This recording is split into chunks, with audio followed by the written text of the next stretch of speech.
اب میں اس عظیم نعت خواں اور مداح رسول اور اندلیب گلشن رسالت کو زحمت کلام دینے جا رہا ہوں، جن کا شہرہ پوری دنیا میں ہے۔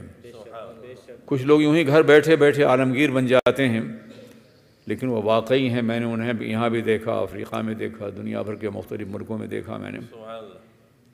جانتے ہیں یہ سب برکتیں کیوں ہیں؟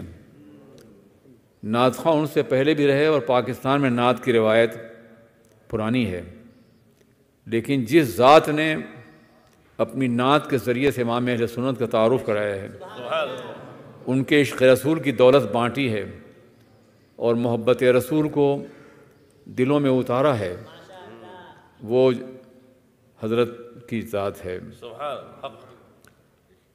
امام اہل سنت کا کلام بعض وقت اتنا مشکل ہوتا ہے کہ بہت سے نعت خواں اس عظیم پتھر کو چوم کے چھوڑ دیتے ہیں، لیکن ان کا کلام، ان کی کمال یہ ہے کہ کوئی بھی ہو نعت، کتنی ہی مشکل کیوں نہ ہو، کتنی ہی مشکل زمین کیوں نہ ہو، قوافی اور ردیف کی دشواریاں کیوں نہ ہوں، مگر یہ اسی خوبی کے ساتھ پڑھتے ہیں، اور ان کے ترنم کمال یہ ہے کہ وہ دلوں میں اتر بھی جاتی ہیں۔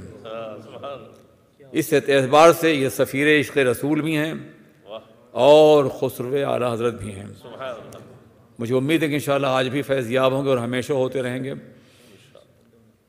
حضرات گرامی، نعت رسول کی روایت بڑی عظیم ہے، یہ اب کی روایت نہیں ہے، امام اہل سنت کا بخشا ہوا مزاج نہیں ہے، انہوں نے تتبع کیا ہے، پیروی کی۔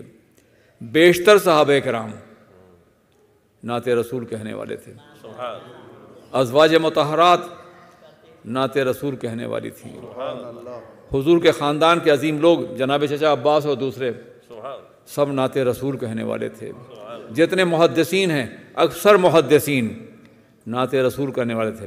جتنے فقہا ہیں، اکثر فقہا نعت رسول کہنے، امام شافعی ہوں، امام اعظم ہوں، یہ سبھی لوگ نعت رسول انہوں نے اپنی زندگی میں کہی ہے۔ جتنے بھی صوفیاں ہیں، ان کا تو سرنامہ حیات بھی تھا نعت رسول، وہ ہمیشہ کرتے رہے ہیں، اور پیغمبر کی مقدس بارگاہ تک پہنچنے کے لیے عشق کی وہ شمع جو دلوں میں جلائی جاتی ہے، وہ نعت رسول سے اس کو باضابطہ آتشی کرتے رہے ہیں۔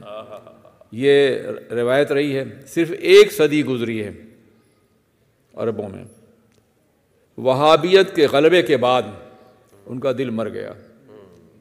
کسی بھی وہابی کو آپ نعت رسول پڑھتے ہوئے نہیں دیکھیں گے، خاص طور پر عرب میں۔ یہاں تو پڑھ لیتے ہیں سنیوں کو دیکھ کر کے، انہوں نے اتنا دھماکہ پیدا کیا ہے کہ وہی پڑھنے لگے ہیں، ورنہ حقیقت یہ ہے کہ میں نے آج کے عربی ادب میں عربی ادب کا ایک طالب علم ہوں، نعت رسول موجودہ وہابیوں سے نہیں سنی۔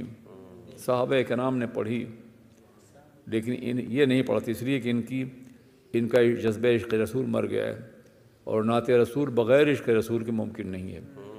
اس لیے آپ انتہائی توجہ سنیں۔ امید ہے کہ انشاءاللہ آپ ایمان و عمل اور اعتقاد کی دولت سے مالا مال ہوں گے۔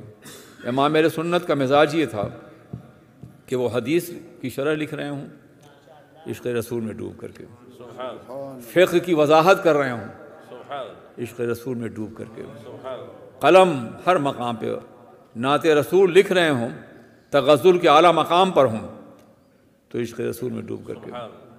بہت سی نعتیں غزل کا اعلیٰ ترین معیار ہیں، سمجھا آپ نے، بہت عظیم نعتیں ہیں وہ، لیکن کہیں بھی عشق رسول کے پیغام اور میسج سے الگ نظر نہیں آتی ہیں۔ اور عالم یہ ہے کہ انہوں نے اپنے کلام کے ذریعے سے نعت لکھنے والوں کو ادب کا ایک شعور دیا ہے، انداز دیا ہے۔ وقت نہیں ہے، یہ بڑا اہم موضوع ہے، انشاءاللہ کبھی میں گفتگو کروں گا۔ عالم یہ ذرا سوچئے کہ ایک بہت مشہور شعر ہے کسی پرانے استاد شاعر کا، یوں ہے درخت حضرت والا کے سامنے، روضہ رسول کے باب میں، یوں ہے درخت حضرت والا کے سامنے، مجنوں کھڑے ہیں خیمہ لیلا کے سامنے۔ تڑپ اٹھے اعلیٰ حضرت، ظالم رسول پاک کی قبر کو خیمہ لیلا کہہ رہا ہے۔ صرف تغزل کی بنیاد پہ، اور دیوانوں کو مجنوں کہہ رہا ہے۔ تم نہیں جانتے ہو، میں کہتا ہوں۔ یوں ہے درخت حضرت والا کے سامنے، یوں ہے درخت حضرت والا کے سامنے، قدسی کھڑے ہیں عرش معلیٰ کے سامنے۔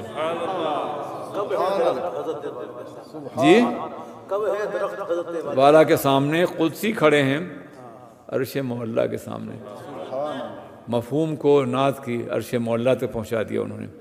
اب تشریف لا رہے ہیں انشاءاللہ آپ کی سماعتوں کو نوازنے کے لیے۔